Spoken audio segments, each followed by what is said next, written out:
আপনাদের জন্য নিয়ে আসলাম বিখ্যাত মরিচ খোলা রেসিপি। এই তো ভালো করে মাছগুলো কেটে পরিষ্কার করে ধুয়ে নিলাম। সাথে দিয়ে দিলাম পেঁয়াজ কুচি, রসুন বাটা, হলুদ গুঁড়ো, মরিচ গুঁড়ো, জিরে গুঁড়ো, লবণ, পরিমাণ মতো তেল,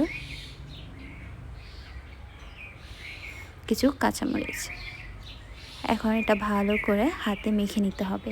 এই মরিচ খোলার স্বাদ কিন্তু হাতে মাখানোতেই। এই মরিচ খোলার বিশেষত্ব হচ্ছে কলা পাতা, কারণ এই মরিচ খোলাটি কলা পাতায় রান্না করা হয়।